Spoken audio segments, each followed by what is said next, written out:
আমি কে তুমি কে রাজাকার রাজাকার কে বলেছে স্বৈরাচার স্বৈরাচার। আজকে আমার প্রিয় জন্মভূমি টাঙ্গাইল শহর, যেখানে মৌলানা আব্দুল হামিদ খানের জন্ম, যেখানে শামসুল হকের জন্ম, যেখানে বাংলাদেশ আওয়ামী লীগের জন্ম, সেই আমার শহরে এসেছিলাম। আমার শহরের ছেলেরা, সেই মৌলানা আব্দুল হামিদ খান বাসারি এবং শামসুল হকের উত্তরসূরিরা আজকে সমস্ত টাঙ্গাইল শহরে আমি কে তুমি কে রাজাকার রাজাকার কে বলেছে স্বৈরাচার এই স্লোগানে মুখরিত করেছে।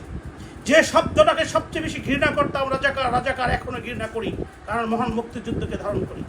কিন্তু সেই মহান মুক্তিযুদ্ধ, সেই স্পর্শকাতর শব্দ ব্যবহার করে এই বাংলাদেশ আওয়ামী লীগ, যেটাকে জীবনের, যেটা শৈশবের ভালোবাসা ছিল, যারা সেই আওয়ামী লীগের সেই স্পর্শকাতর দুর্বলতাকে ব্যবহার করে বারবার জনগণের সাথে প্রতারণা করে ভোট ডাকাতি করে, যেখানে আমি 2018 সালে ইলেকশন করেছিলাম, 2024 সালে ইলেকশন করেছিলাম, যেখানে 2024 সালের আজকের যে প্রাইম মিনিস্টার, যারা সমস্ত দেশের মানুষকে রাজাকার বলে, সেই প্রাইম মিনিস্টার কি বলেছেন, ডেমি ক্যান্ডিডেট, মানে নকল ক্যান্ডিডেট। উনি ওই পোস্ট থেকে বলতে পারেন না সেই ডেমি ক্যান্ডিডেটও আমি ডেমি ছিলাম না, তারপরেও ভোট ডাকাতি করা হয়েছে।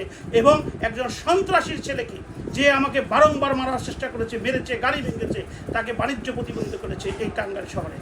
আজকে অত্যন্ত আনন্দিত সেই টাঙ্গাইলের, যে টাঙ্গাইলে যেখানে ওই বিক্রমপুরের লোককে টাঙ্গাইল থেকে এমপি মন্ত্রী বানানো হয়েছে, টাঙ্গাইলের কাউকে বানানো হয় নাই। সেই টাঙ্গাইলের শহরে, সেই টাঙ্গাইলের ছেলেদের যখন দেখলাম আমি কে তুমি কে রাজাকার রাজাকার, কে বলেছে স্বৈরাচার স্বৈরাচার।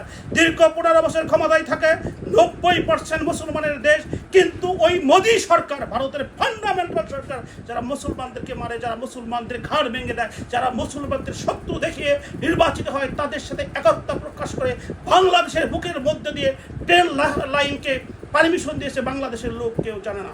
শুধু তাই নয়, একটি স্বাধীন সার্বভৌম দেশ, 30 লক্ষ শহীদের রক্তে অর্জিত দেশ, সেই দেশে আমাদের রাজাকার বলে গালি দেয়। কিন্তু সেই দেশে জোর করে ক্ষমতায় যারা অধিষ্ঠ স্বৈরাচার, তারা যখন বলে যে ভারতের কোনো অবজেকশন নাই, চীনে আমাদের সাক্ষাৎ করতে গেলে সেখানে সার্বভৌমত্ব থাকে না।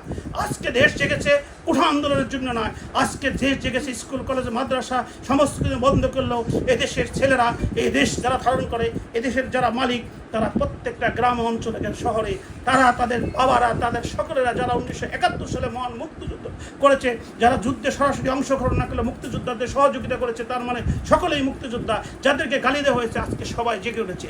আমার বিশ্বাস, এই জেগে থাকার মধ্যে ওই ভারতের দালাল, ওই ভারতের কাছে যারা দেশ বিক্রি করে দেয়, যারা ভারতের কাছে করে আমাদের বর্ডারে যখন লোক মারা যায় তার প্রতিবাদ না করে, বলে একটি বিচ্ছিন্ন ঘটনা, তাদেরকে ক্ষমতায় থেকে চিরতরে সরানোর জন্য বাংলাদেশের ইয়াং দামাল ছেলেরা জেগেছে, তার সাথে জেগে উঠেছে সাধারণ মানুষ।